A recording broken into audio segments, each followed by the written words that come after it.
buenas tardes, bienvenidos a 8 Magazine Ávila. Pasan 5 minutos de las 4:30 y aquí estamos, fieles a la cita con todos ustedes. Queremos compartir este primer día de diciembre con todos aquellos que quieran participar, bueno, pues en esta fiesta que hacemos cada martes y cada miércoles. Hasta las 6 de la tarde más o menos les vamos a acompañar. Es una fiesta porque hablamos de muchas cosas y de algunas muy positivas, porque queremos empezar a infundir un poco de positividad, de optimismo en una sociedad un poco convulsa, preocupada debido a esta crisis sanitaria que nos trae de cabeza durante todo este año 2020. Ya nos queda poco, el 2021 seguro que es mucho mejor. De momento, en este 1 de diciembre vamos a hablar de algunas iniciativas que ayuntamientos de la provincia han puesto en marcha precisamente para incentivar ese optimismo, para impulsar el ánimo entre la población, también para apoyar a su tejido empresarial. Concretamente nos vamos a ir hasta Navaluenga, luego se lo contamos y lo van a ver ustedes. También hablaremos del programa de acogimiento familiar que Cruz Roja en Ávila tiene en marcha, bueno, pues desde hace más de 20 años. Estarán aquí Margarita, que es la promotora de este programa desde sus inicios, y alguna de las familias acogedoras para contarnos, para que conozcamos mucho mejor lo que es el programa de acogimiento familiar. No nos va a faltar nuestra cita mensual con la justicia, porque el fiscal Óscar Barrios nos va a acompañar para hablarnos de justicia, de algunos determinados asuntos relacionados con la justicia. Y hoy tenemos tertulia. Vamos a hablar de cultura, si es esencial o no, si es un bien esencial, si es algo que hay que preservar por encima de otras cosas. También hablaremos de educación y, por supuesto, de algo que muchas veces nos hemos preguntado, el derecho que tenemos a protestar, si lo hacemos bien o no lo hacemos bien. Bueno, todo esto y la música, por supuesto, que pondrá nuestro broche final, conforman nuestro programa de hoy. ¿Nos acompañan? El pasado año 2019 el Ayuntamiento de Navaluenga tuvo en marcha una iniciativa muy interesante, un vídeo promocional de todas sus bellezas, de todas sus potencialidades, su tradición, su cultura, su gastronomía. Todo eso durante 2019 fue un acicate para la promoción turística. En 2020 todo eso, claro, ha quedado paralizado. Sin embargo, el Ayuntamiento ha querido relanzar ese vídeo de nuevo para impulsar emocionalmente, sobre todo, no solo a las empresas, sino también a los vecinos y, por supuesto, a los visitantes. Vamos a ver este vídeo que ha preparado el Ayuntamiento de Navaluenga.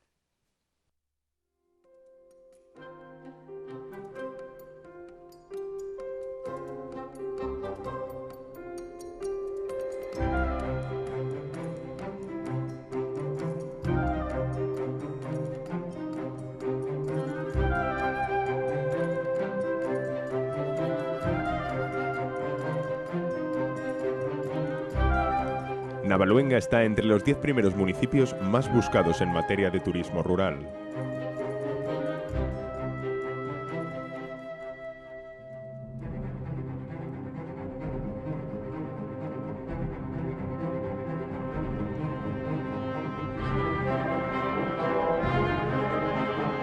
El municipio tiene un sinfín de actividades culturales dentro de la programación de verano 2019.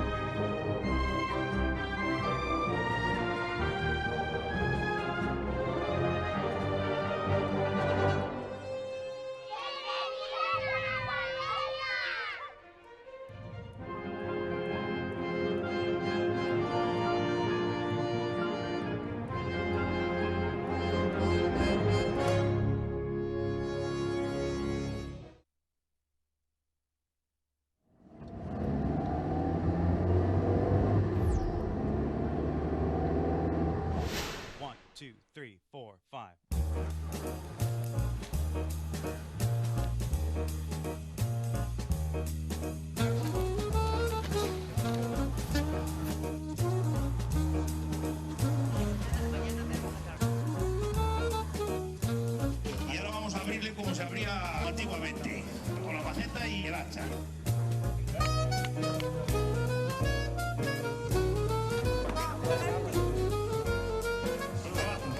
Mira, se abre solito, ¿has visto? Espera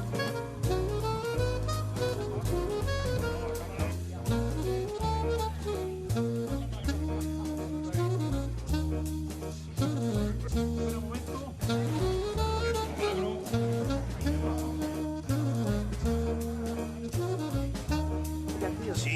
se hace la morcilla de cebolla y el morcillón, que es un embutido típico de aquí, solo se hace aquí. ¿Ese no lo has comido? Vamos a tener que ponerle remedio. No creas que gusta a todo el mundo, ¿eh? Es un embutido fuerte, de sabor, que a nosotros los autóctonos de aquí nos encanta. Nos hemos criado con ese sabor y nos gusta, pero es un sabor fuerte, no gusta a toda la gente.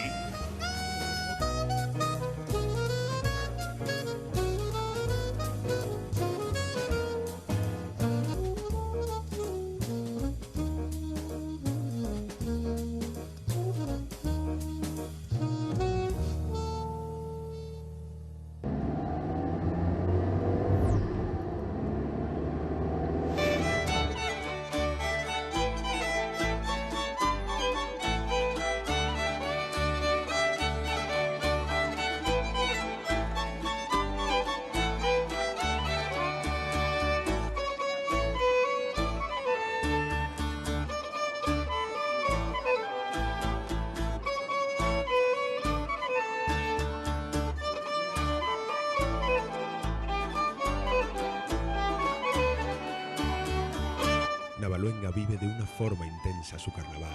El baile, la alegría y el buen ambiente es lo que se respira en el municipio durante estas fiestas.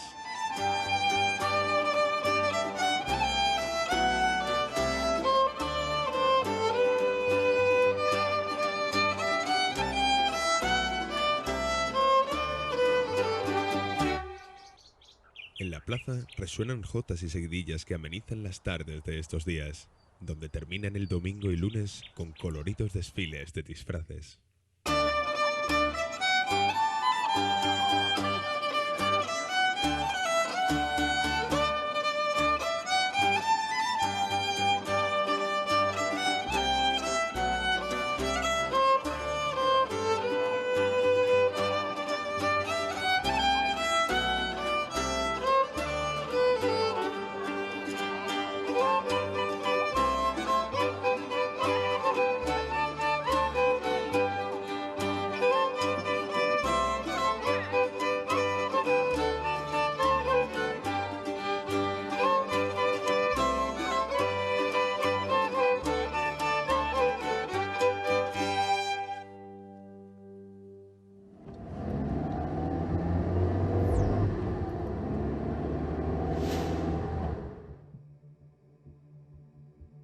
Semana Santa, Hermandad de los Romanceros.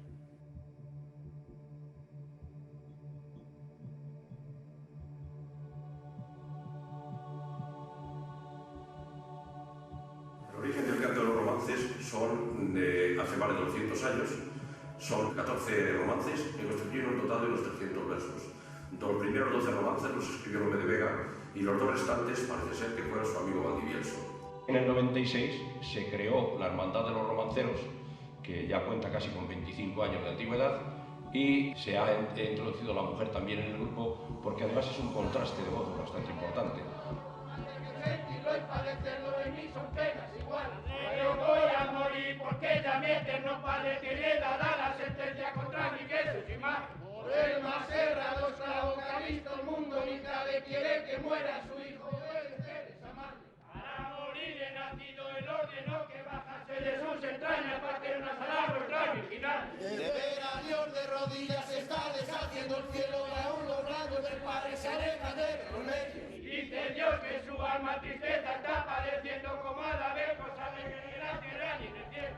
Para verificarse que la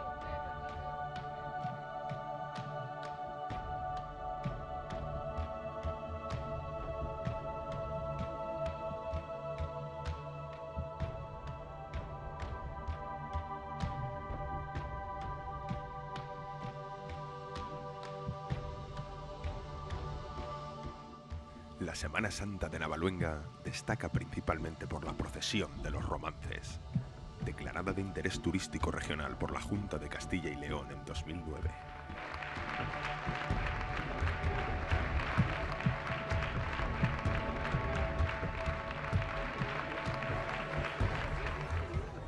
El Ayuntamiento de Navaluenga invita a todo el pueblo a degustar los bollitos típicos de Semana Santa, acompañados de limonada hecha con vinos de garnacha de la denominación de origen de Cebreros.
gracias daré que te puso en mi camino. Muy bien.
Navaluenga está repleta de eventos deportivos. Destacan la marcha ciclista a cargo de la Peña Paco Mancebo, la marcha nocturna organizada por la Peña Ciclista Los Bereas y la carrera provincial Diputación de Ávila.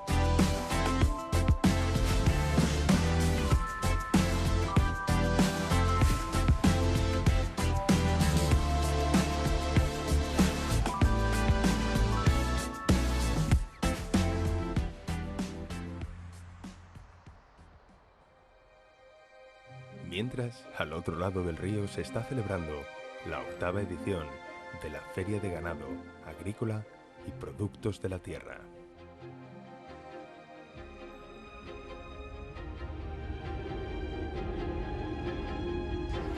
En los pueblos de Ávila siempre ha habido una gran tradición de ferias ganaderas, puestos de alimentación de varias provincias, ganado con reses de diferentes razas, tanto puras como cruzadas, actividades para que los más pequeños disfruten en compañía de los animales.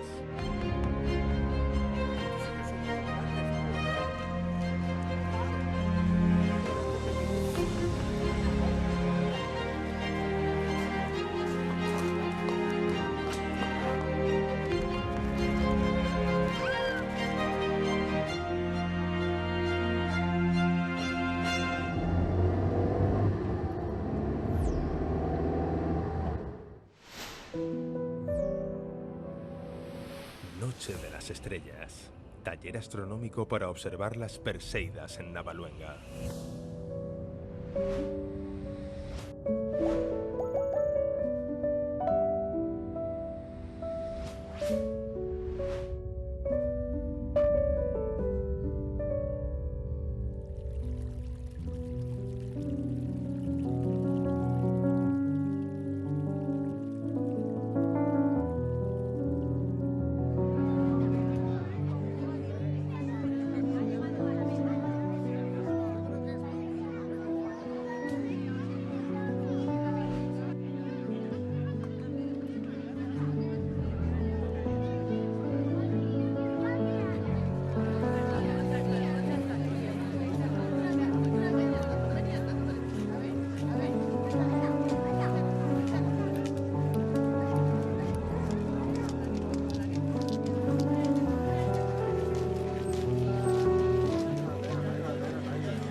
Es una de las primeras zonas catalogadas cielo oscuro de España.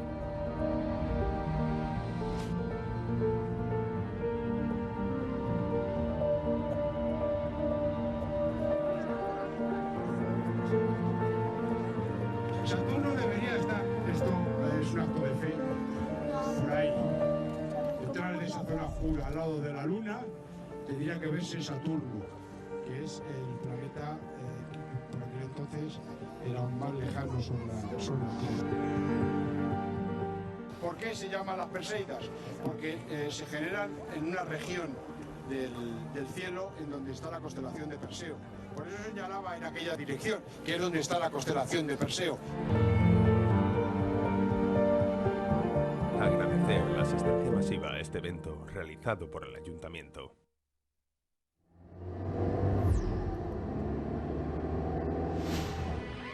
Y gracias a todos vosotros. Y ahora sí, que os quiero ver bailar. ¡Arriba esas palmas!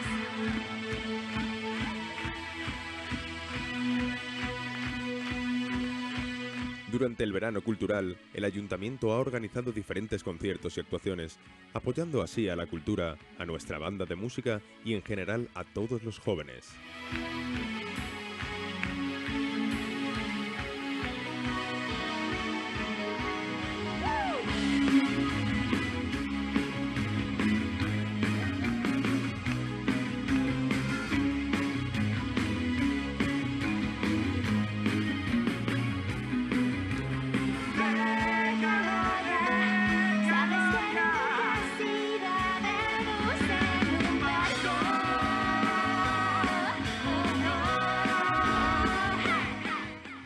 Agradecimientos a todos los voluntarios de Protección Civil de Navaluenga. Agradecimientos de todo el municipio a la rondalla y a nuestra banda de música.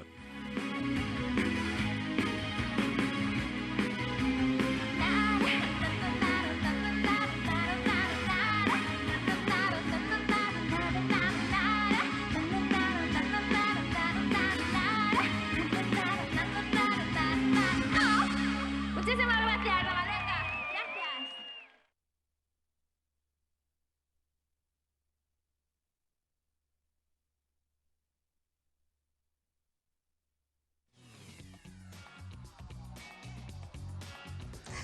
Es la iniciativa del Ayuntamiento de Navaluenga. Aquí en esta casa tienen cabida todas las iniciativas allá donde se produzcan en esta provincia. En este caso Navaluenga quiere impulsar la positividad y también el apoyo a todo su tejido empresarial. Hacemos una pausa publicitaria, pero no se muevan, que estamos aquí enseguida.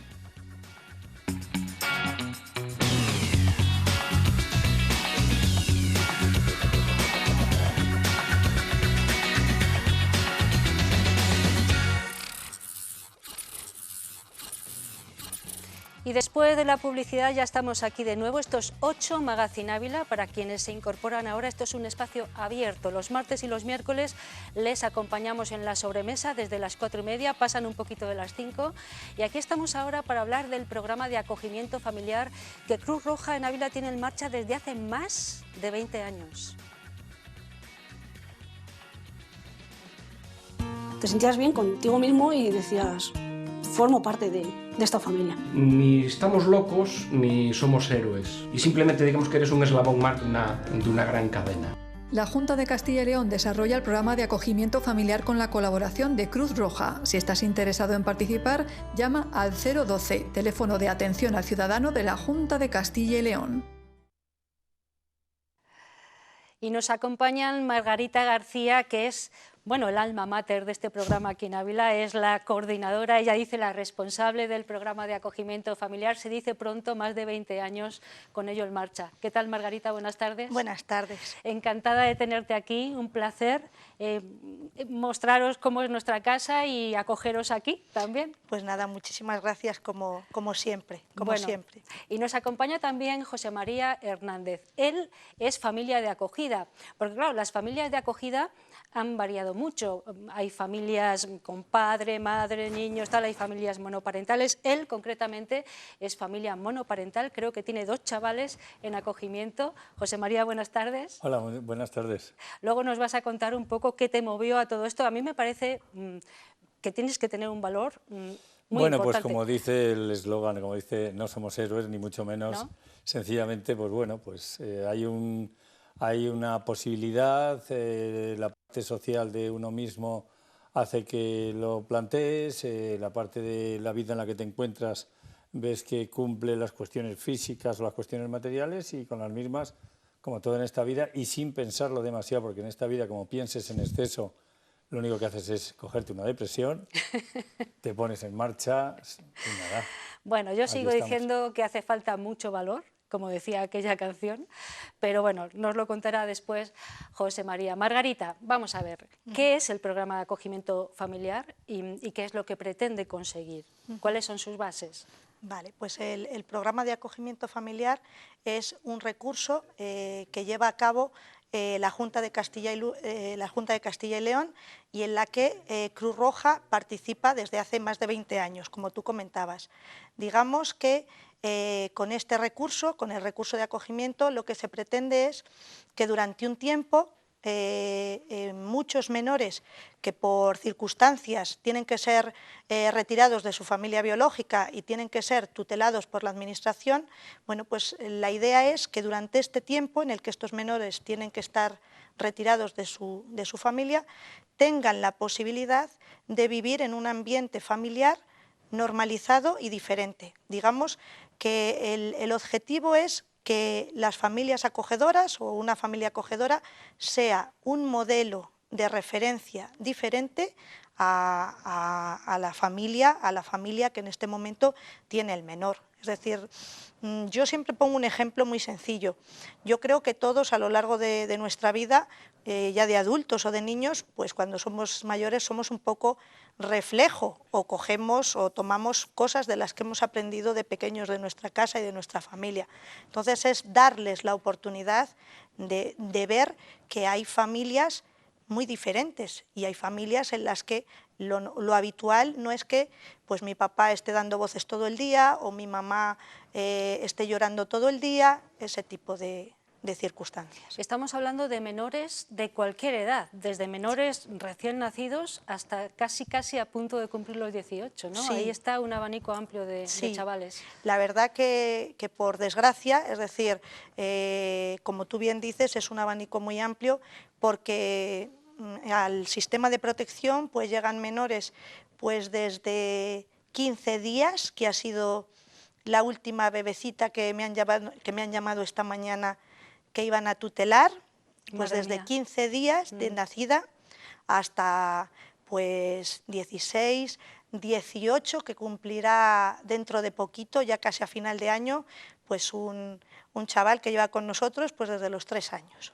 Bueno, José María es una de esas familias que decidió dar el paso, luego nos cuentas, si quieres, Margarita, qué requisitos tiene que tener una familia acogedora, pero casi mejor que nos lo cuente él, aunque luego tú también indiques algunas cosas que son muy importantes para que la gente conozca y para que, quién sabe, algunos de los que nos están viendo ahora mismo decidan dar ese paso, ¿no? Pero José María, tú sin pensártelo mucho, como has dicho, ¿no?, decidiste darlo. ¿Cómo? ¿De qué manera? En fin. Bueno, siempre me he considerado que tengo una importante, diríamos, parte social de estar o de hacer por la gente.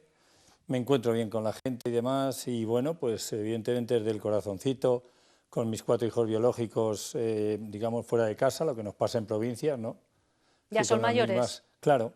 Entonces, la más pequeña ya está acabando su periodo de formación, preparándose su examen MIR, también está fuera. Total, que bueno, pues eso, una familia monoparental. Pues yo me veía en estas y conocía evidentemente el programa de acogimiento familiar por mi trabajo. Y pues nada, pues con las mismas dándole vueltas. Yo antes no estaba destinado en Ávila, estaba fuera y entonces yo no me veía estando desplazado, o sea, teniendo mi trabajo fuera, acometer un acogimiento familiar. Y poco a poco se fue fraguando y cuando ya obtuve destino aquí en Ávila, pues con las mismas di el paso. Lo consulté con mis hijos pues unos hacían hacían sus comentarios y daban su opinión absolutamente favorable, todos me dijeron lo que tú hagas, papi, me parece bien, y entonces como no puedes esperar, porque si te pones a pensar 1000 cosas de y si pasa algo, y si no pasa algo, y luego después cuando se vayan, y pues con las mismas nada, me lancé y ya les fui a Cruz Roja y como tienen el programa preparado de tal manera que, digamos, cuando hay un deseo, pues te van a poner en tus manos todo lo necesario y más, porque a mí me daban clases me hicieron un curso que podía haber estado dándolo yo pues por cuestiones profesionales, conociendo la mayor parte de las cosas, con todo y con eso encantado de reverdecer, de volver a vivenciar, diríamos. Y nada, acabamos el curso y luego ya, pues ya me dieron, bueno, si quieres luego me lo preguntas. Sí, luego te lo pregunto. Venga, vale. Eres profesor, vamos a Sí, decirlo, soy porque profesor, hablas de soy tu profesor, profesión sí, constantemente, soy es profesor de secundaria. Sí, de secundaria, encantado con los adolescentes. Y ahora mismo tienes en tu casa a 2 adolescentes acogidos, ¿no? Ahora mismo tengo a 2 chicos, ¿Qué edades adolescentes. tienen y desde cuándo los tienes en casa? Ya hace 4 años, cuando llegaron conmigo tenían 10 y 12 y ahora ya tienen pues casi 15 el pequeño y 16 el mayor. 16 y medio. O sea, 4 años lleva José María Sí. con estos 2 chavales acogidos en su casa. Eso quiere decir, el programa de acogimiento familiar, ¿qué periodicidad más o menos contempla o cómo se desarrolla? ¿Desde 1 año, entiendo? O no sé cuál es el periodo mínimo y cuál es el máximo para poder tener a chicos acogidos. En principio, partimos de la temporalidad. Eso es la característica principal. Luego, partiendo de esa temporalidad, estarían los acogimientos temporales, como su nombre indica. El mínimo, más o menos, pues viene a ser 1 año, 1 año máximo 2 años, es decir, el temporal serían máximo 2 años, lo que contempla un poco el reglamento que organiza este programa o por el que se gestiona este programa. Y luego estarían los acogimientos de larga duración o permanentes, que son acogimientos que cuando sobrepasan los 2 años del temporal y en cierto modo pues ya se ve que no va a haber posibilidad de retorno con familia biológica o no va a haber posibilidad de otro recurso más definitivo como pudiera ser la adopción, en ese caso pues ya se plantearía este tipo de acogimientos. José María, por así decirlo, él empezó con un temporal y más o menos cuando llegamos a los 2 años de acogimiento temporal, como las circunstancias veíamos que ya iban a ser, es decir, no iban a variar mucho en la situación de estos chavales, se le propuso a José María la posibilidad de formalizar un permanente. Y el permanente, si todo va bien, crucemos los dedos, pues sería hasta los 18 hasta la mayoría años, de edad hasta de los que chicos, ¿no? cumplan la mayoría de Mientras edad. hablamos, estamos viendo algunas imágenes de algunos niños acogidos en familias, ¿no? De cómo juegan, de cómo desarrollan el día a día. Claro, esto es muy bonito verlo así, pero también habrá sus momentos duros, José María. Sí, claro, hay momentos duros, sí. Te habla alguien que, bueno, pues la vida me ha dado el que son 2 chicos, varones, no es que me lo haya dado, eso es que te dejan la opción, porque cuando tú vas a cuando vas a coger un niño, pues te dan la opción de decir si niño o si niña, si te importa hermanos o no, hasta qué edades estás dispuesto a coger o no. Entonces, como que más fácil no te lo pueden poner, por decirlo en ese sentido, porque no es una adopción. Yo, por ejemplo, cuando estamos hablando, ahora que que el mayor va a cumplir 17 años, ahora a mediados del año que viene, pues yo que a los servicios sociales les va a empezar a decir esto es lo que hay, cuando cumplan los 18 claro. Tenemos que variarlo todo. Yo no me lo pienso demasiado porque, como te decía antes, ¿para qué voy a preocuparme ahora si tendré que ocuparme después? Porque lo que sí sé es que estos 2 chavales van a pasar a formar parte de mi vida siempre. Y cuando digo mi vida es mi vida, mis hijos biológicos, la madre de mis hijos, mis amigos, toda la gente que me rodea, que les da cosas. O sea, cuando digo les da, solo el hecho de estar ahí, el domingo me fui de excursión con unos amigos en una bicicleta, bueno, pues, ¿con quién te has ido? Pues con tal, con cual, con Pascual. Y te preguntan y al final agarran una bicicleta de un hijo suyo, llega a casa, mira, pues no le conozco, pues mira, ven, que te lo voy a presentar un día. Entonces, es que es un núcleo muy grande. Entonces, ¿por qué me habías preguntado que yo me he ido, que es un clásico en mí? Los momentos difíciles. Sí, pues los momentos difíciles no son demasiados. No son demasiados. Yo digo, he tenido mucha suerte, bueno, pues porque las causas que provocaron esto, el que la familia biológica no pudiese seguir con ellos, pues no fueron causas que dejen, diríamos, una excesiva mella. Entonces, entre eso y, bueno, pues un poco las herramientas que te decía que pueda manejar, hacen que, bueno, pues, y lo ves, cada vez más van siendo menos momentos críticos, ojo, que no es fácil, o sea, no, es muy difícil. Aquí los únicos que lo ponen un poco más fácil son los pequeñajos y bueno, porque, son claro, más manejables, no por otra cosa. Porque eso significa, en algunos casos, me imagino que en más de uno, con su pasado, pues significa eso, el que noches que no duermes, no acabas de entender por qué no comen. Entiendo que tiene que ir por ahí. Yo hace mucho que ya dejé de cambiar pañales, sí, pero bueno, no se me hace ajeno. Bueno, ahora cuando vengan los nietos y eso, ¿no? Vamos, ya entonces, lo que pasa es que el Parkinson ya entonces se me caerá.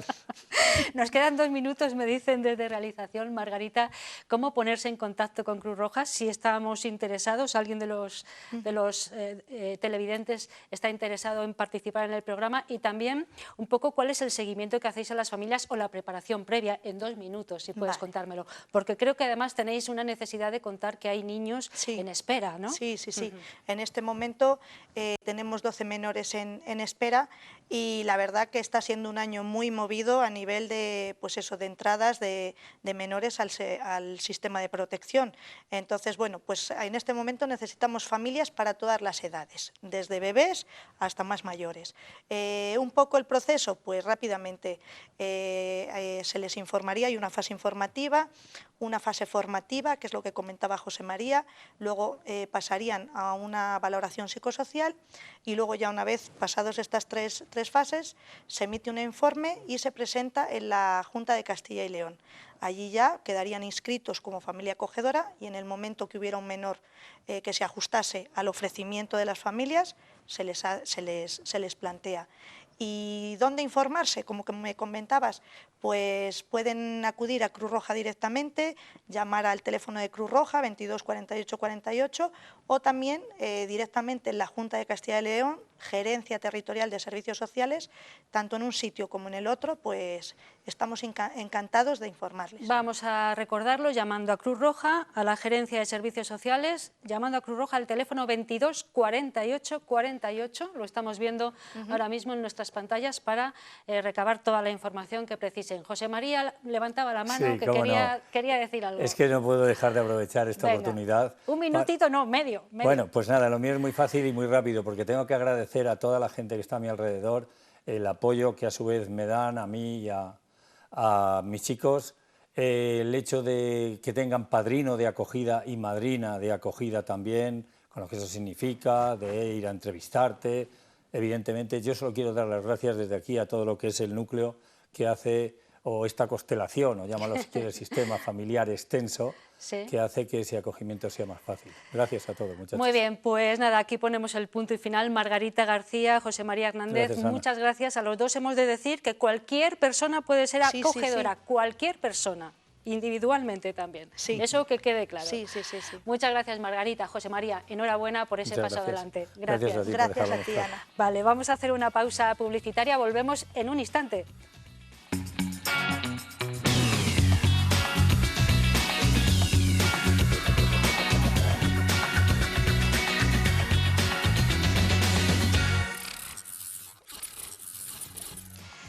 A la vuelta de publicidad vamos a hablar de justicia. Más o menos una vez al mes tenemos con nosotros a nuestro fiscal, Óscar Barrios, para hablar de cuestiones de la vida cotidiana, pero desde el punto de vista de la justicia. Es decir, queremos acercar la justicia a los ciudadanos. Es una cosa que queda ahí como muy lejana, que no entendemos muy bien. Para eso está Óscar Barrios, para explicárnoslo. Óscar, muy buenas tardes. Buenas tardes. ¿Hemos tomado café? Sí, un poquito, sí. Nos hemos quedado el bizcocho para después. El bizcocho para después de la charleta, ¿no? Bueno, hoy vamos a hablar de los ocupas. Esto tiene una banda sonora, no la hemos puesto, pero tiene una banda sonora. Sí, quizás no es muy apropiada para la hora que es, pero bueno. Es que si hablamos de ocupas, hablamos de algo muy transgresor, de punky, pero bueno, vamos a ver qué estamos diciendo cuando hablamos de ocupas, qué estamos diciendo desde el punto de vista de la justicia, claro. Vale, quizás el concepto de ocupas, dentro del concepto de ocupas se engloban supuestos muy distintos que tienen soluciones distintas a su vez. Últimamente hemos escuchado hablar en muchas ocasiones de ocupas, de viviendas ocupadas, de moradores que no se quieren marchar de la vivienda, pero hay que distinguir, por un lado, aquellos supuestos en los que la persona que está dentro del inmueble no tiene ningún título que le habilite para estar, y aquellos otros que puedan tener un título que le habilite para estar, pero que por circunstancias, como por ejemplo, pongamos por caso una persona que está en situación de régimen de alquiler en una vivienda, deja de pagar. Esas situaciones, a veces, cuando hablamos de ocupas, se confunden y no es lo mismo. No es lo mismo. Unas tienen soluciones en el ámbito del derecho civil y otras tienen soluciones en el ámbito del derecho penal. Las verdaderas situaciones de ocupación serían aquellas que tienen su respuesta a través del derecho penal, pero no a través del derecho civil. Podríamos decir entonces una persona que ocupa una vivienda de manera ilícita y sin ningún tipo de documento que acredite que puede hacerlo. Efectivamente, y luego dentro de esa ocupación en el ámbito penal habrá que distinguir supuestos. Por un lado, aquellos que se meten en un inmueble que constituye una vivienda, que no es un delito de ocupación, es un delito de allanamiento de morada. Lo que se está vulnerando es el derecho de las personas que son dueñas o que tienen algún derecho real sobre ese edificio o sobre esa vivienda que constituye su morada y que quedan afectadas como consecuencia de esa intromisión ilegítima. Al lado de ellos, pero con un significado diferente, se encontrarían los supuestos en los que una persona entra en un inmueble que no constituye morada. Eso es un delito de usurpación. Quizás se engloban los dos dentro del fenómeno ocupa, pero las soluciones son distintas en función del bien jurídico que se ataca. Es decir, una vivienda vacía que ocupa un individuo tiene una fórmula o tiene una forma de verse, y una vivienda que estaba ocupada habitualmente por una familia que se ha ido de vacaciones, por ejemplo, tiene otra manera de verse. Sí, ¿no? porque, a ver, ya digo, estaríamos hablando de los delitos de allanamiento de morada y en otros supuestos en los delitos de usurpación. De hecho, a consecuencia de este incremento, que es cierto que ha sido este año, porque en las memorias de la Fiscalía, en las últimas memorias, hablaban de una reducción considerable del fenómeno ocupa, de delitos relacionados con el allanamiento de morada o la usurpación. Pero este último año quizás ha hado un repunte, lo que ha motivado la elaboración incluso de una instrucción por parte de la Fiscalía. A la hora de regular la ocupación en el Código Penal, bueno, ¿cómo se hace? Teniendo en cuenta todas estas variables que me dices, ¿no? Pero supongo que habrá un grado de... bueno... Sí, existen dos tipos de delitos. Por un lado, el delito de allanamiento de morada, que supondría la ocupación de un inmueble que constituye morada, que es una vivienda donde las personas desarrollan su ámbito de intimidad de manera más o menos prolongada. Y es más grave eso. Y es más grave que los supuestos de usurpación, de ocupación de inmuebles que no constituyen morada. Con penas distintas en función de si concurre violencia o no la concurre. Pero estamos hablando de que eso puede llegar a los tribunales. Bueno, ciertamente en la sociedad hay también bueno, cierto malestar con respecto a los ocupas, hasta el punto de que algunos partidos políticos incluso han llegado a llevar proposiciones al Parlamento, en fin, que hay ahí un malestar que es fehaciente, ¿no? Precisamente a consecuencia de ese malestar y como decía antes, del incremento del fenómeno, es lo que ha llevado a la Fiscalía a elaborar esa instrucción para tratar de dar al menos una respuesta inmediata a través del desalojo de esos inmuebles o de esas viviendas, de manera mucho más rápida que lo que venía sucediendo. Bueno, acabas de mencionar otra palabra que también está últimamente en boca de muchos, el desalojo. Sí. ¿Qué entendemos por desalojo, por ejemplo, y qué entendemos por otro tipo de situaciones que ahora mismo se están protegiendo, ¿no? Bueno, quizás, a ver, en sentido estricto significa un poco lo mismo, pero quizás el desalojo sería más oportuno hablarlo o utilizar este concepto cuando se habla de medidas cautelares en este tipo de supuestos donde se cometen delitos, delito de allanamiento o delito de usurpación, y la otra cosa sería el desahucio que sería más propio del ámbito civil, es decir, un instrumento en el ámbito civil cuando se producen situaciones de mantenimiento en una vivienda o en un inmueble, pero existiendo un previo título que habilitase para poder estar allí, y que tiene como medio de solución el procedimiento civil y el desahucio. Ambos significan... no es lo mismo que un desalojo de unas personas que han ocupado una vivienda. Al final es lo mismo, supone echar entre comillas, a la gente que está en esas viviendas o en esos inmuebles de ese lugar. Lo que pasa es que las razones en uno y otro caso son distintas, claro. Y claro, y también la forma de llevarlo, por ejemplo, desde el punto de vista penal será diferente, ¿no? Bueno, es que desde el punto de vista penal estaríamos hablando del desalojo, algo muy inmediato, mientras que el desahucio supondría el desarrollo de un procedimiento civil, donde, por ejemplo, alguien deja de pagar una hipoteca, se procede al embargo del bien, al desahucio de las personas que están ahí dentro, etcétera, etcétera. Bueno, ¿qué tenemos que hacer? Aquí no hay muchos ocupas en Ávila, No. pero bueno, ¿qué tenemos que hacer si vemos que alguien ha ocupado nuestra vivienda? No sé, ¿qué es lo que tiene que hacer? Bueno, lo primero es presentar la correspondiente denuncia ante la policía, presentar el título que justifique la propiedad o el derecho real sobre ese inmueble, sobre esa vivienda. A partir de ahí, la policía realizará su trabajo, remitiendo el atestado al juzgado, incluso a la propia Fiscalía, para que nosotros, en función de todos esos datos, y también en función de las investigaciones que realice la policía sobre quiénes son las personas que lo ocupan y la posibilidad o no de que tengan algún derecho, eso también hay que investigarlo, nosotros desde la Fiscalía solicitaríamos en su caso la medida cautelar de desalojo si concurren una serie de requisitos, por supuesto. Estamos hablando con Óscar Barrios, es fiscal, viene con nosotros aquí a 8 Magazine Ávila aproximadamente una vez al mes. Y me gustaría saber, Óscar, si os habéis encontrado con muchos casos de este tipo en la provincia de Ávila. No, Ávila la verdad es que es una provincia en ese sentido tranquila, quizás se producen fenómenos de sí que ha habido algunos casos, sí, ¿no? Sí, sobre todo en las zonas donde las personas tienen su vivienda, su segunda residencia, pero realmente no es un fenómeno excesivamente preocupante para la provincia.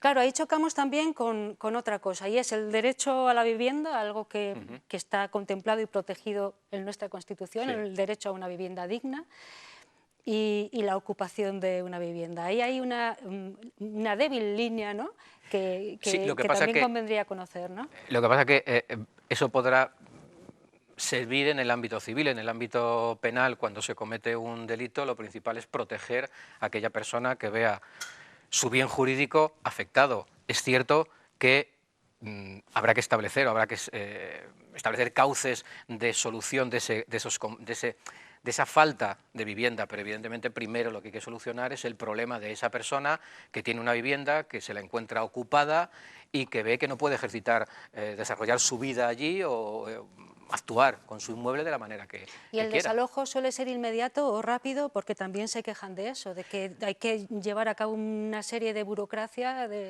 que lo hace muy lento, ¿no? Evidentemente supone la investigación de un delito, y para la investigación de un delito y solicitar una medida tan grave como el desalojo es necesario conocer antes muchas cosas. Evidentemente, para el titular del bien jurídico afectado siempre va a ser lento cualquier solución que se dé, por muy inmediata que sea.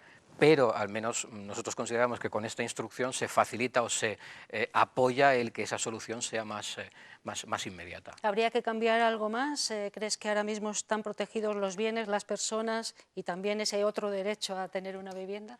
Bueno, de hecho, respecto a la segunda parte, la propia instrucción hace referencia a que cuando se solicite el desalojo, previamente, si se conoce una posible situación de vulnerabilidad en las personas que van a ser desalojadas, es necesario comunicarlo a los servicios sociales para que adopten medidas oportunas, con lo cual yo creo que ambos derechos, el derecho de la persona vulnerable a encontrar no una vivienda, pero es un sitio donde vivir, y aquel que se ve ubicado, están más o menos amparados. Quizás la única modificación sería pues lo que ya hablamos en la anterior sesión. El delito de allanamiento de morada exige para su enjuiciamiento la constitución de un procedimiento de jurado, que es un procedimiento muy largo, muy costoso y muy lento. Quizás esa podría ser una de las modificaciones.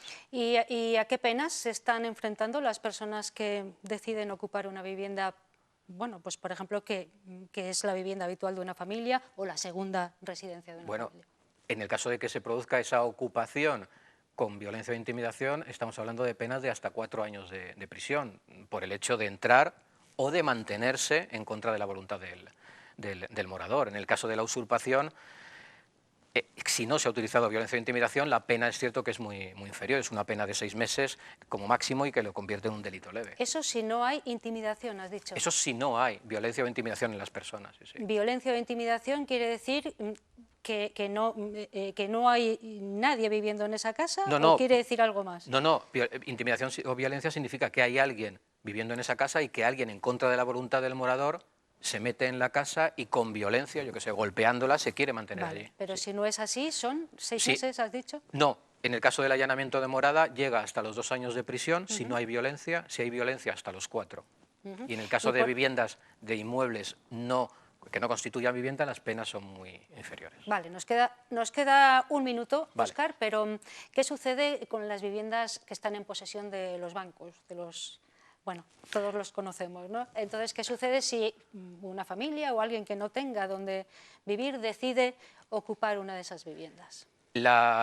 También está contemplado en esa instrucción la posibilidad del desalojo en ese tipo de supuestos. Lo que pasa que, evidentemente, también hay que ponderar todos los intereses que están en juego, y en este caso también. No se trata, en ese caso, de esas viviendas de moradas, no se trata de un propietario persona física, es una persona jurídica que tiene un interés, que no es un interés, que es un interés crematístico. Se valora, y de la misma manera, cuando se valoran todos los intereses y se observa que lo mejor es proceder al desalojo, se solicita. Bueno, pues ya lo han oído ustedes, es lo que nos cuenta Óscar Barrios, el fiscal que cada mes aproximadamente viene a 8 Magazine Ávila para hablarnos de cuestiones relacionadas con la justicia. En este caso hemos hablado de los ocupas, de la ocupación ilícita, ¿no? De viviendas sin tener ningún documento que acredite que podemos acceder. Eso es. Si me deja el realizador, una última duda. Hablabas de si tenías algún documento contractual, no se consideraba como tal, pero si, por ejemplo, yo estoy alquilada pero no tengo ningún contrato de alquiler y no pago ese alquiler, ¿qué pasaría? Bueno, primero existiría un contrato verbal, es posible justificar que existe ese contrato verbal, por supuesto, y entonces ya no hablaríamos de un ilícito penal, sino de un ilícito penal civil que tiene su cauce particular. Muy bien, Óscar Barrios, muchas gracias por haber estado en 8 Magazine Ávila, un placer como siempre. Te esperamos dentro de, un mes, estamos ahí con las Navidades. Ya hablamos, ¿vale? Pues nos vemos. Muchas gracias. A ti. Vamos a hacer una pausa publicitaria y abordamos ya nuestra recta final, que ya les aseguro que va a estar interesante.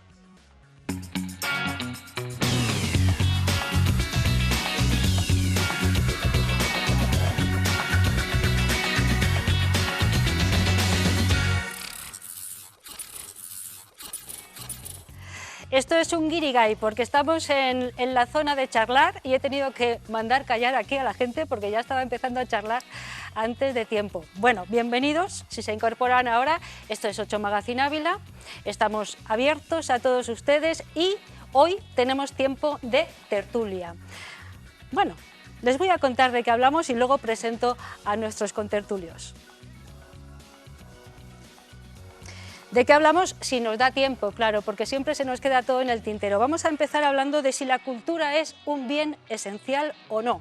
Es decir, si hay que protegerla como bien esencial. Se nos quedó hace 15 días por ahí sin poder hablar un poco más en profundidad de si la cultura debe protegerse como bien esencial, por eso hoy retomamos un poco ese asunto. Pero también vamos a hablar de educación, de la de todos, de educación en general. Estamos en unos días un poco convulsos por una ley que hay por ahí, seguramente va a salir ese asunto, pero aquí lo debatiremos, charlaremos y seguramente discutiremos de ello como es debido. Pero también vamos a hablar precisamente del derecho a la protesta. No sé si somos capaces de saber protestar o de saber cuándo hay que protestar o de saber si ejercer la protesta es algo a lo que tenemos derecho o no, de una forma social y ciudadana. Bueno, de todas esas cosas que, como ven ustedes, son bien profundas, vamos a hablar hoy y lo vamos a hacer con Pablo Martín, que está a mi derecha. Pablo, buenas noches. Buenas noches. Bienvenido. Muchas ganas de venir otra vez por aquí. Sí, es verdad que el otro día tuviste ahí un problema y bueno, no pudiste estar con nosotros. Julio Collado, buenas tardes. Buenas tardes, Ana. Y Esther Bueno, muy buenas tardes. ¿Qué tal? Buenas Pablo, tardes. ¿te he dicho buenas noches? Sí, bueno. Sí, pero son casi noches. Son casi noches. Ya se ha puesto es que anochece muy pronto. Como aquí no vemos el sol. Sí, sí. Pero está poniéndose el sol. ¿Se está poniendo ya? Sí. Madre mía. Bueno, Esther, muy buenas tardes. Buenas tardes, ¿qué tal? No sé quién quiere empezar a hablar del tema cultural, de si la cultura es un bien esencial que hay que proteger como tal o no. ¿Quién empieza? ¿Pablo?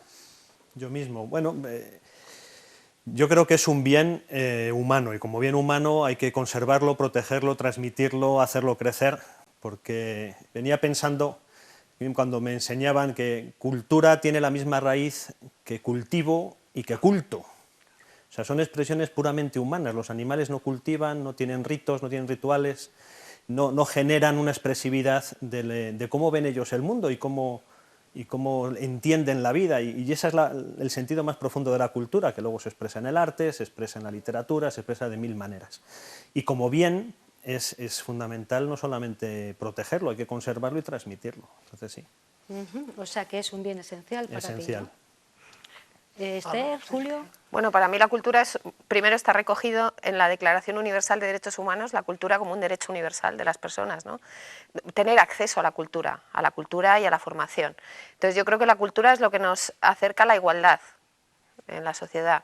Cuanto una sociedad es más culta, es más igualitaria, ¿no? La incultura suele llevar más a la desigualdad, esa es mi opinión. Por lo tanto, yo creo que la cultura es fundamental, y el desarrollo cultural de los jóvenes, de los niños, de las personas mayores, el desarrollo cultural es fundamental para una sociedad más justa y más igualitaria, creo. Julio, te tocó. Sí, yo creo, vamos, que no tiene... Parece mentira que estemos discutiendo si es esencial o preguntándonos si es esencial o no. Yo creo que esto tendría que estar superado. Yo creo que sin cultura el vuelo es gallinacio. O sea, no salimos, estamos pegados a la tierra, ¿no? La cultura nos hace... Y la cultura es el arte... Bueno, la cultura es belleza. Y la belleza es la que nos salva. La imaginación, el volar, el salir, el ver otros mundos, otras miradas, el conocer. Si no tuviéramos cultura, seríamos unas máquinas, simplemente unas máquinas. O sea, lo que nos diferencia y lo que nos hace superar y de alguna manera salvarse, pues es la cultura. Claro, quizá teníamos que haber empezado intentando definir la cultura, claro. Porque seguramente la definición no es la misma para unas personas que para otras. Tú has dicho, es belleza. Yo creo que la cultura se basa en la belleza, y la belleza nos salva. Es decir, cuando uno ve algo bello, se alegra, produce una alegría. Lo contrario de cuando uno ve lo no bello, lo que te hace es dolor. Y si es un bien esencial, ¿por qué en momentos convulsos como estos que hemos estado padeciendo y seguimos padeciendo debido a la crisis sanitaria, parece que se ha relegado un poco? ¿Por qué? Yo creo que relegado no, sino que como en tantas cosas, todas estas expresiones del espíritu humano que nos despiertan lo más profundo, que por eso la belleza, estoy de acuerdo contigo, Julio, cuando se quieren utilizar para manipular o para transmitir cierta idea preconcebida o para que el otro al final piense como yo. Entonces, cuando la cultura como conocimiento, como decía Esther, se convierte en una herramienta del poder, entonces es cuando empieza a degenerarse. Y en ese sentido pierde esa capacidad de universalización, de hacernos iguales a todos, de ponernos a todos delante. Y en ese sentido, cuando el conocimiento, la cultura, se utiliza como herramienta, es cuando pierde su verdadero valor. Claro, pero qué difícil es evitar eso. Es muy difícil, ¿no? El poder siempre va a intentar... Lo que pasa es que yo creo que sociológicamente, con los seres humanos, tenemos una serie de necesidades básicas cubiertas, ¿no? Y cuando tenemos esas necesidades básicas cubiertas, hay otras, ¿no? Siempre se ha puesto estos niveles. Primero comes, y después de muchas necesidades tienes acceso a ir al cine, a ir al teatro, etcétera. ¿Qué pasa en las épocas de crisis? Que las necesidades básicas están como más bajo tierra, ¿no? Están soterradas en muchas ocasiones, y entonces esas otras necesidades que se suponen o presuponen que son secundarias pasan también a un segundo término, no solamente porque se utilicen de otra manera, ¿no? Creo que tiene algo que ver con eso también. Hay una frase latina que es muy antigua, que Pablo me imagino que la conocerá: primum vivere postquam filosofare. Y de primero vivir y después filosofar. Creo que es la frase más falsa que yo he conocido. Claro, pero eso es la idea que no tiene, se puede ¿no? vivir sin filosofar. Claro. Es decir, ninguna persona puede vivir sin pensar. Ese es el problema. El problema de la cultura es que nos hace pensar. Y al pensar, al ser hombres o mujeres pensativos, pensadores, somos filósofos. Y el filósofo es el que ama el saber. Y la sabiduría o el saber, el conocimiento, hace que seamos menos esclavos, porque es cierto, la ignorancia nos hace esclavos. Por eso todos los poderes políticos, económicos, religiosos, intentan que la plebe, la gente, sepa poco. Cuanto menos sepa, más manipulable es. Y por eso mucha gente piensa que, hombre, que hay que comer para el cuerpo, pero es que el cuerpo es espíritu también. Pero también se confunde mucho el tema de la cultura o el conocimiento con el academicismo. Es decir, no, porque tú tengas... Claro, pero tú dices, bueno, todo el mundo va a la escuela, todo el mundo, la mayoría de la gente va a la universidad, pero realmente eso es cultura. Es donde eso también hay un término ahí de la cultura trasciende mucho. Efectivamente, todo eso, o sea, la cultura no es estudiar una carrera. Casi intrínseco a la persona. La cultura tiene que ser crítica, tiene que ser revolucionaria, tiene que ponernos en un intríngulis. Pablo se ríe. Claro, la cultura, el lenguaje es importante. En ese sentido sí. La cultura tiene que ir más allá. Hay que volar. San Juan de la Cruz, los místicos son las personas y las místicas, las beguinas y todo, son las personas que van más allá, las que se encuentran con el misterio e intentan. Y decía San Juan, el gran poeta nuestro, del mundo, mundial, decía, volé tan alto, que di a la caza alcance. Eso es lo que hace la cultura, ir más allá, crear que la imaginación, que no tengamos la imaginación Roma, que seamos creativos, que vayamos más allá, que nos enfrentemos, que protestemos, que es un derecho fundamental. Vale, nos quedan 5 minutos. Pablo se reía, yo creo que por el lenguaje, por lo de revolucionario. No, sí, porque además estoy de acuerdo. La verdadera revolución es la que busca mejorar la vida. Y por eso no se puede reducir la cultura a conocimiento, porque entonces bastaría con saber 4 cosas. Amaestramiento se llama eso. Sino qué criterio tienes tú para, con ese conocimiento, cuanto más mejor, enfrentarte a la vida. Y eso es lo que realmente... Y ahí entra la imaginación, entra el arte, entra la belleza, todo esto que nos hace realmente humanos. Por eso es un problema... Sí, por eso es un problema... Hay que enseñar a pensar. Por eso es un problema poner adjetivos a la escuela y a los colegios. Vamos a hablar de educación. ¿Es necesario e imprescindible un pacto educativo? Por favor, señores, díganme. Sí, pero para mí absolutamente. Es imprescindible, pero no es posible. Tengo buena gana de discutir lo que no es posible. Yo creo que sí que es posible. A ver, Esther.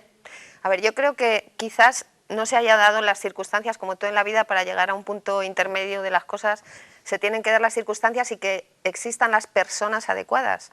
Muchas veces un pacto no depende de las ideas, sino de las personas que lo van a llevar a cabo, ¿no? Entonces yo creo que quizás hasta ahora, en España, en el tema de la educación, ¿no? Del sistema educativo, no se ha llegado a un pacto porque... ¿Cuántas leyes llevamos? Muchísimas. Quizás porque no haya habido voluntad por parte de los partidos políticos, pero quizás también porque no haya habido personas capaces de... Oye, en 40 años no ha habido personas. Pues no las ha habido, como las ha habido en otras cosas. Yo lo creo firmemente, creo que las personas, si hay un grupo de personas dispuestas a llegar a un acuerdo, aunque sean absolutamente dispares en su pensamiento, podrían llegar a un acuerdo. Lo creo firmemente. Tenemos muy poca memoria, si es que en España hemos vivido un pacto. Sí. Mejorable, el pacto revisable, constitucional. o sea, y no hace tanto tiempo, no estamos hablando de hace siglos. Y hay un pacto educativo que es el artículo 27 de la Constitución, que cuando uno estudia cómo se llegó a ese artículo, es un verdadero pacto, donde unos y otros ceden un poco, venga, tú pones esto, pero yo pongo esto. Y hasta ahí hemos llegado. Pero eso existe. Eso sí, está. Vamos a aplicarlo. Vamos a aplicarle. Apliquémoslo, pero vamos a aplicarle. Las siguientes leyes... Y a leerlo bien, ¿eh? A leerlo bien. Julio, decías que no era posible un pacto. ¿Por qué? ¿En qué te basas? No, vamos a ver. Yo creo que estar discutiendo permanentemente que es preciso un pacto, cuando llevamos años y años. Yo recuerdo a Gabilondo que estaba hecho el pacto y por la noche se iba a firmar a la mañana siguiente y mira que luchó Ángel Gabilondo. Venga. Entonces, estar ahí discutiendo permanentemente que la necesidad, eso es un ideal, el pacto y el consenso, es un ideal. Pero yo creo que como ese ideal no se consigue, hay que hacer a partir del 27. Y es que el 27, desde mi punto de vista, está mal leído. Bueno, ahí es donde hay que luego desarrollar cada ley. ¿No tenemos aquí la Constitución? No, lo digo, yo me lo sé de memoria. ¿Te la sabes? Sí. No esperaba menos de ti. No, claro. ¿En dónde se dice en el artículo 27 el derecho a la elección de centro por parte de las familias? En ningún sitio. En ningún sitio. Bien, pero la libertad de educación está desarrollada por el Tribunal Constitucional y tiene 3 elementos. Libertad para crear centros, libertad de cátedra, libertad de cátedra y libertad del tipo de educación que la familia, que es la poseedora del derecho, no el Estado, tiene que poder ejercer. Si no hay opciones, porque solamente hay un sistema único estatal unitario... No. Ese es el problema, que no es único, pero es que hoy por hoy público, que es muy diferente, y es plural. Y es plural. Es estatal. Yo he estado 40 años dando clase en público estatal, y me he encontrado con la mayoría de maestros y maestras católicas. Pero si no, estoy hablando del catolicismo, estoy hablando del derecho que tienen los padres de poder elegir el tipo de educación que ellos tienen. Y su religión, y por eso hay religión en los colegios. Ese es el artículo 27. Hay religión en los colegios por un pacto entre el Estado español y la Santa Sede, que si no ya se lo habrían cargado hace mucho tiempo. No, pero vamos a leer el artículo 27. Estoy hablando del artículo 27 de la Constitución y el Tribunal Constitucional lo desarrolla. ¿Cómo es posible que un padre pueda ejercer un derecho que es constitucional si no le dan opción? Vale. Entonces, el Estado y la ley tienen que garantizar diversas opciones. Vale. Si solamente hay una línea única estatal, es imposible elegir. No hay línea única, hay una pluralidad, es plural, es pública. ¿Qué libertad tienen los padres de un pueblo, del 90% de los pueblos de Ávila, para elegir centro si no hay en su pueblo?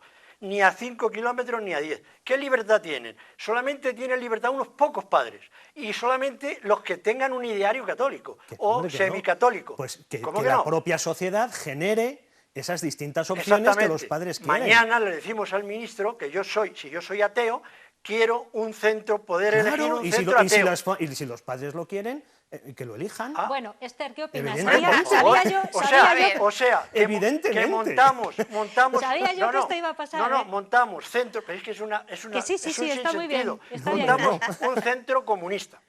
Por eso digo yo que estoy en desacuerdo con los adjetivos. Un centro comunista, otro socialista, otro ateo, otro protestante. Que es la sociedad la que ella misma genera. No es verdad eso. Y el Estado tiene que garantizar la igualdad de derechos. Pues yo soy padre. Y un grupo de padres nos juntamos. Y hay unas líneas rojas que es la Constitución española. Dentro de la Constitución española, mientras no se salga de los valores y las leyes de la Constitución española, pueden crear centros. También lo dice el artículo 27. Claro, pero si luego la administración no te deja elegirlos, vaya libertad. ¿Cómo que no va a tener? ¿Cómo que no se puede elegir un centro privado? Bueno, privado pagando. Es que yo pago mis impuestos. Pero vamos a ver, tú tienes hospitales. No podemos. Pero vamos a ver. Pero a ver, yo tengo mi opinión, digamos, personal sobre el tema, pero voy a intentar hacer un poco de mediador, porque yo creo que muchas veces se llevan los asuntos muy al límite, también de una forma mediática. A los partidos les interesa que haya movimiento, a los políticos, también a la sociedad, a ciertos sectores de la sociedad. Les interesa que haya movimientos en este sentido, y creo que no se profundiza mucho en lo que realmente pone, por ejemplo, en la ley actual, la que se va a aprobar. Entonces yo creo, sinceramente, que yo la he leído y creo que no es hasta tal punto, no hay tanta controversia como parece. Por eso os digo que hay muy pocos puntos que pueden llevar a esta confrontación que tenéis vosotros ahora, que es muy enardecida. No es un problema de ley, no, que me parece muy bien. Claro, por eso te digo. Muy bien. Dice, hay consenso en el 27, apliquemos el 27. ¿Dónde hay en el 27 elección de Tribunal Constitucional? No es lo mismo. No. ¿Quién interpreta la Constitución? El Tribunal Constitucional. Que no la interpreto yo, la interpreta el Tribunal Constitucional y las sentencias del Tribunal Constitucional. Hay muchas sentencias, Hay otra sentencia que dice que en ningún caso el Estado tiene obligación de pagar a los padres porque quieran. Es que los padres ya pagan sus impuestos. No. O pagan más impuestos unos que otros. Quiero decir... Todos pagan los mismos impuestos y tienen los mismos derechos. Pablo, te voy a poner un ejemplo. Los alumnos, las familias musulmanas de Ávila, ¿pagan impuestos? Sí. Claro. ¿Y no tienen derecho a elegir el centro que quieran? No. ¿Cómo que porque no hay centros musulmanes. Bueno, porque lo creen. Pero ¿quién lo crea? Pero no será lo normal. La propia sociedad, pero ¿quién ha creado los centros concertados? ¿El Estado? No. Mira, te voy a poner la sociedad. Un caso y termino. Y ya está. Vamos a ver. Los hospitales, servicio público, el SACIL. El SACIL concierta con una clínica privada en casos excepcionales cuando no puede atender. Pero la educación se ha vuelto al revés. Ahora, en vez de... No es que se haya vuelto al revés, sí, es mira, que el punto de partida... Me dicen desde abajo que nos quedan 3 minutos exactos, bueno, ya 2 y medio, porque me lo lleva diciendo Esto luego un rato, lo seguimos. y nos cortan, ¿eh? Aquí No, terminamos. Es que no podemos tener centros, colegios para todos los gustos. A ver, entonces dejamos lo del derecho a protestar para otra mejor ocasión, me parece. Lo que estamos haciendo es protestar. Estáis protestando, pero ¿ejercemos bien ese derecho? ¿No lo dejamos ahí en el aire? Pues yo creo que hay que tener cuidado con la protesta. Ajá. También hay que ir con la verdad por delante, ¿eh? Sí. Yo creo que ahora se están haciendo protestas contra la ley CELA que dicen cosas falsas, Pablo. Que se va a quitar Vale, dejamos a Pablo. Pablo.